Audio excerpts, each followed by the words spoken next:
이 시간 은혜 받으실 하나님 말씀은 마가복음 9장 14절에서 29절입니다. 마가복음 9장 14절에서 29절입니다.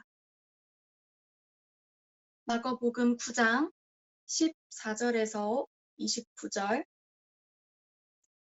네, 우리 다 찾으셨은 줄로 믿고 함께 합독하도록 하겠습니다. 시작.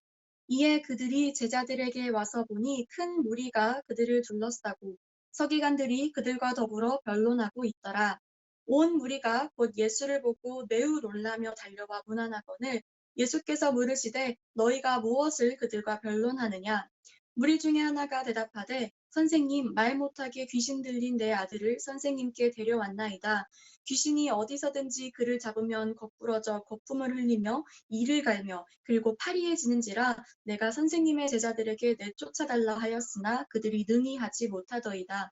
대답하여 이르시되 믿음이 없는 세대여 내가 얼마나 너희와 함께 있으며 얼마나 너희에게 참으리요 그가 내게로 데려오라 하시매 이에 데리고 오니 귀신이 예수를 보고 곧 그 아이로 심히 경련을 일으키게 하는지라 그가 땅에 엎드려져 부르며 거품을 흘리더라. 예수께서 그 아버지에게 물으시되 언제부터 이렇게 되었느냐 하시니 이르되 어릴 때부터니이다. 귀신이 그를 죽이려고 불과 물에 자주 던졌나이다. 그러나 무엇을 하실 수 있거든 우리를 불쌍히 여기사 도와주옵소서. 예수께서 이르시되 할 수 있거든이 무슨 말이냐? 믿는 자에게는 능히 하지 못할 일이 없느니라 하시니 곧 그 아이의 아버지가 소리를 질러 이르되 내가 믿나이다. 나의 믿음 없는 것을 도와주소서 하더라. 예수께서 무리가 달려와 모이는 것을 보시고 그 더러운 귀신을 꾸짖어 이르시되 말 못하고 못 듣는 귀신아 내가 내게 명하노니 그 아이에게서 나오고 다시 들어가지 말라 하시매 귀신이 소리 지르며 아이로 심히 경련을 일으키게 하고 나가니 그 아이가 죽은 것 같이 되어 많은 사람이 말하기를 죽었다 하나 예수께서 그 손을 잡아 일으키시니 이에 일어서니라. 집에 들어가심에 제자들이 조용히 묻자오되 우리는 어찌하여 능히 그 귀신을 쫓아내지 못하였나이까? 이르시되 기도 외에 다른 것으로는 이런 종류가 나갈 수 없느니라 하시니라. 아멘. 네, 이제 예수님께서 3명의 제자들과 산에 계시다가 나머지 9명의 제자들이 있는 곳으로 내려가십니다. 9명의 제자들이 있는 곳으로 가서 봤더니 제자들이 서기관들과 변론을 하고 있었고 또 그 광경을 지켜보던 구경꾼들까지 합해져서 굉장히 큰 무리가 이루어져 있었습니다. 그 큰 무리가 예수님을 보고 몰려오자 예수님께서 무엇에 대해 변론하고 있었느냐라고 물어보시는데요. 그 많던 무리, 심지어 제자들까지도 한마디도 입을 열지 못하고 있던 상황에서 한 남자가 입을 열게 됩니다.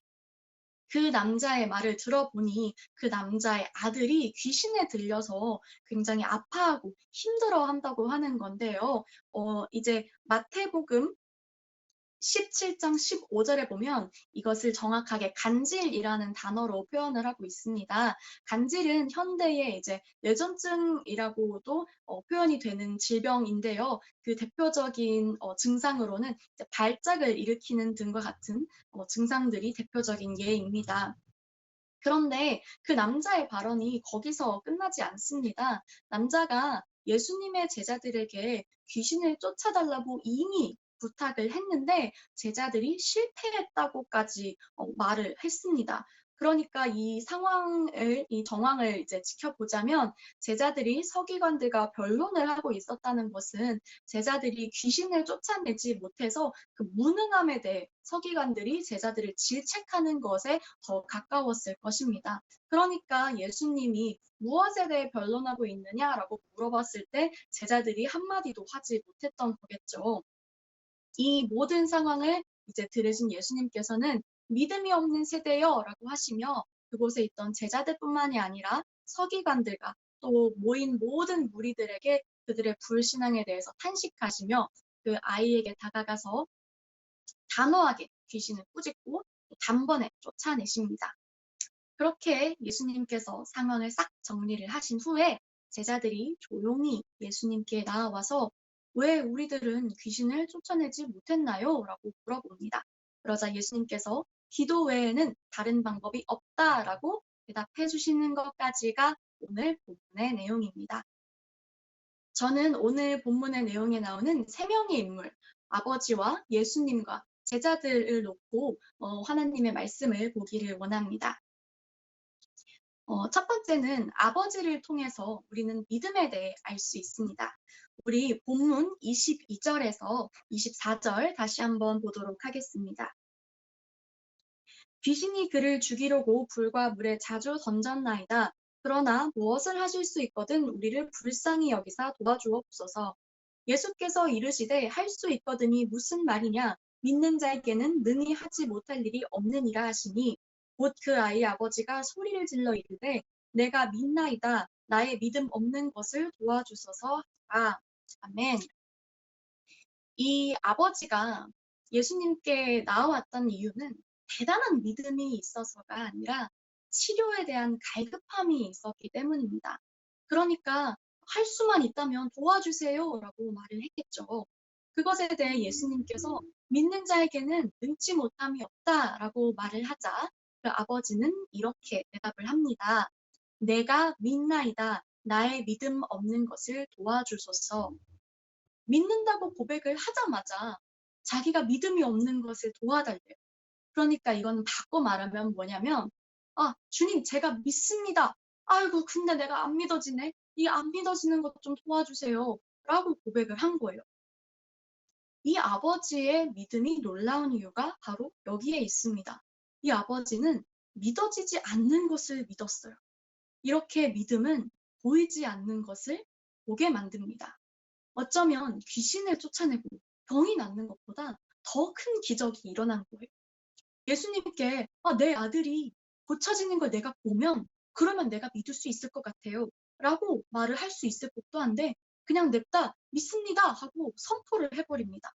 그러자 무슨 일이 일어났나요? 예수님께서 아들을 고쳐주셨어요. 우리는 오늘도 성령님과 동행하기를 간구해야 합니다. 그런데 하루를 살아가다 보면 성령님이 보이지 않는 것 같고 느껴지지 않는 것 같고 함께하지 않는 것 같이 느껴질 때가 있어요. 바로 그때 내가 믿어지지 않는 그 순간에 우리가 더욱더 강하게 우리의 믿음을 고백하면 그러면 주님의 역사가 일어날 줄로 믿습니다. 오늘도 좋은 일은 일어납니다. 아멘. 둘째입니다. 우리는 예수님을 통해서 불가능이 없으신 하나님의 능력에 대해 알 수 있습니다. 우리 본문 23절 한번 다시 읽어볼게요. 예수께서 이르시되 할 수 있거든이 무슨 말이냐? 믿는 자에게는 능히 하지 못할 일이 없느니라 하시니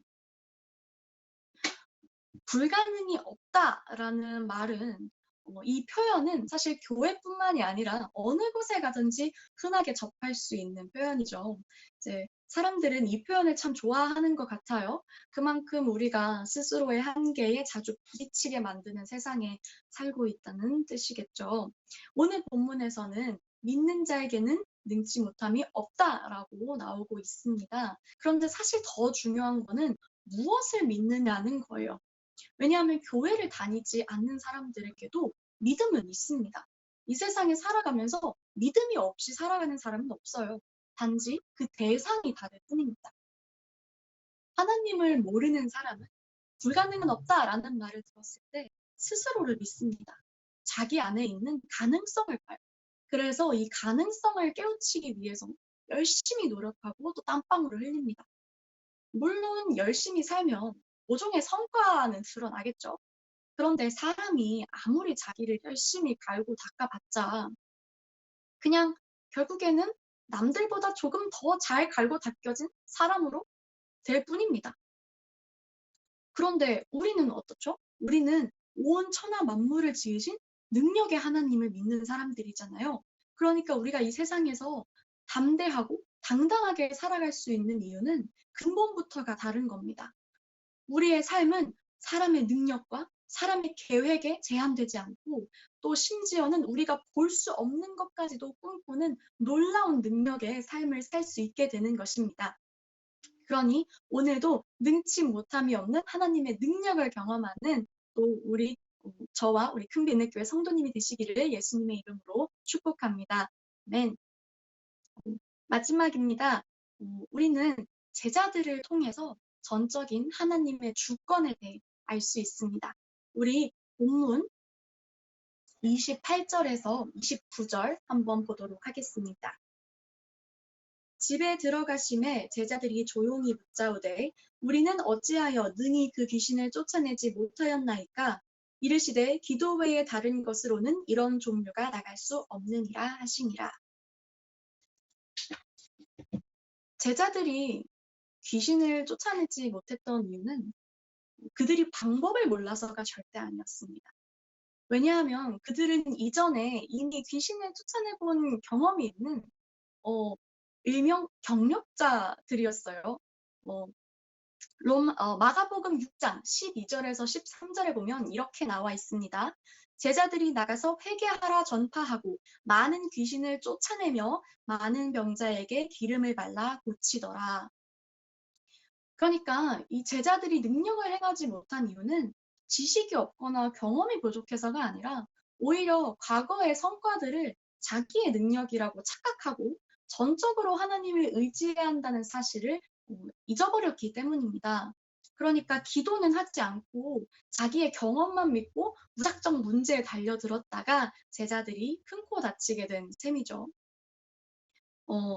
익숙함에 속아 소중함을 잃지 말자라는 말 다들 한 번씩은 들어보셨을 거예요. 사실 제가 가장 두려워하는 것 중에 하나이기도 합니다. 제가 사역자로서 임명을 받긴 받았지만 아직 여러모로 많은 경험이 없기 때문에 또 하루하루 정말 팽팽한 긴장감 속에서 아등바등 어떻게든 열심히 살아보려고 하고 있습니다.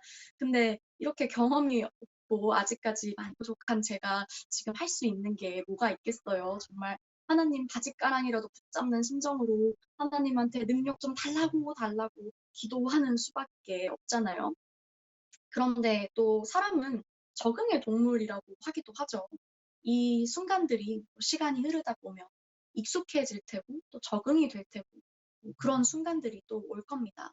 익숙해지면 편안해지고 또 좋을 것 같지만 사실 저는 그 편안함을 가장 경계하고 있습니다.